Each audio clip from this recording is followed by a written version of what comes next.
जगदीश आज बहुत टेंशन में था।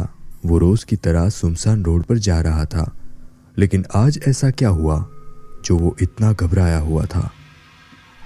जगदीश आईटी कंपनी में जॉब करता था। रोजमर्रा की तरह वो शाम को ही काम पर चला गया। घर पर पैसों की कमी चल रही थी। वैसे ही अगले महीने बेटी का जन्मदिन था और जितनी सैलरी आती थी उसमें घर का खर्च और बैंक के ईएमआई ही निकल पाते थे। ऐसा नहीं है कि वो बिल्कुल तंगी में चल रहा है, बस उसे फिजूल खर्चा करना पसंद नहीं था, लेकिन बच्चों को कौन मना कर सकता है।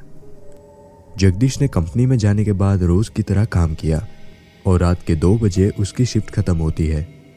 उसने बाइक उठाई और घर की तरफ चल दिया। वो रास्ते पे जा रहा था, पीछे से आती हुई गाड़ी उसे ओवरटेक करती है और कभी स्लो जाती हुई बाइक को जगदीश ओवरटेक कर देता है। रात का समय था तो गाड़ियां कम ही जाती थी। वैसे उस रोड पर ट्रक काफी चलते थे। कुछ देर बाद वो रोड मुड़ जाती है और जगदीश उसकी घर की ओर गाड़ी मोड़ देता है। वो सुनसान रोड पर बाइक चला रहा है। चांदनी रात है और खाली रोड पर कहीं कहीं भौंकते हुए कुत्तों की आवाज आती है। उस ठंड में जगदीश को थोड़ी घबराहट भी होती है, क्योंकि दूर दूर तक उस रोड पर कोई नहीं दिखा। वो खाली रोड देखकर तेज बाइक भगाने लगता है। उसके मन में खाली और वीरान जंगल देखकर और भी डर लगता है। तभी आगे जाती हुई एक बाइक दिखी जिस पर एक आदमी और उसके पीछे एक औरत बच्चे को लेकर बैठी थी। जगदीश को सुनसान रोड पर किसी को देखकर राहत मिली। वो भी बाइक चलाते हुए उसके निकट जा रहा था। तभी उसने देखा कि पीछे बैठी औरत की साड़ी हवा में हिल रही है और बाइक के टायर के पास से गुजर रही है।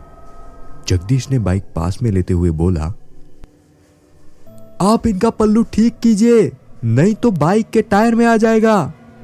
शायद बाइक चलाने वाले ने ढंग से नहीं सुना और जगदीश उस बाइक वाले को ओवरटेक करके आगे निकल गया और उसके मन में एक राहत मिली। उसने किसी की मदद की, नहीं तो कोई बड़ा हादसा हो जाता उस बाइक वाले के साथ। थोड़ी देर बाद वो बाइक वाला आगे निकल गया, लेकिन उसके पीछे कोई औरत नहीं बैठी थी। जगदीश चौंक गया और अपनी गाड़ी तेज की और उस बाइक वाले से बोला, वो औरत कहाँ गई? आपने उसे पीछे कहीं छोड़ दिया क्या? दोनों ने गाड़ी रोकी। बाइक वाले के चेहरे पर पसीना आ रहा था, जैसे मानो काटो तो खून नहीं। उसके हाथ पैर कांपने लगे। उसने पूछा, आप किस औरत की बात कर रहे हो? मैं तो अकेला ही आया हूं। जगदीश शॉक हो गया। उसके मानो दिमाग के फ्यूज उड़ गए हो। वो जैसे तैसे वहां से निकला और घर पहुंचा। घर जाकर उसने अपने कमरे में आराम किया और सो गया, लेकिन उसे नींद नहीं आ रही थी। वो सोते हुए उसी के बारे में सोच रहा था। क्या वो आदमी सच बोल रहा था?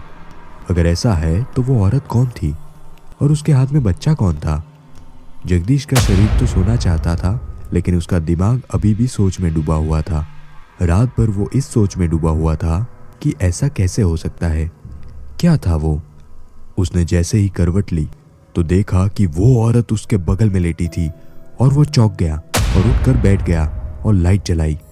दोबारा देखा तो कोई नहीं था। जगदीश को पसीना आ गया और दिल जोर जोर से धड़कने लगा। सांसें तेज हो गई। ये कौन था? ये क्या था? शुक्र है ये मेरा सपना है। सुबह के 4 बज गए। वो जैसे तैसे करके सो गया। शाम हुई। उसके ऑफिस जाने का टाइम हो गया, लेकिन वो नहीं गया। अगले दिन वो ऑफिस जाने के लिए तैयार हुआ, लेकिन उसके मन में उस रात की बात अभी भी घूम रही थी। ऑफिस जाकर उसने काम किया, लेकिन वो बार बार घड़ी की तरफ देखता। ऐसा लग रहा था जैसे कि आज उसके साथ कुछ बुरा होने वाला है। उसकी शिफ्ट खत्म हुई और वो घर की ओर निकला। वो रोज की तरह हाईवे पर जा रहा था।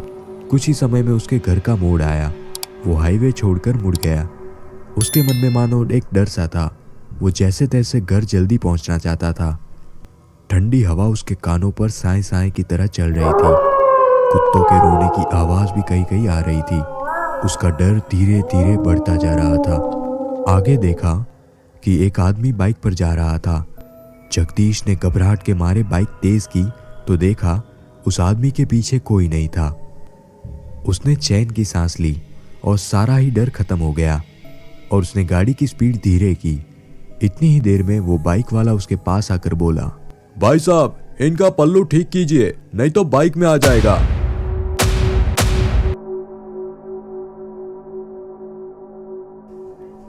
यदि आपके पास इस तरह की कोई सच्ची घटना या कहानी है तो हमें कमेंट में बताएं, हम उस पर वीडियो बनाएंगे।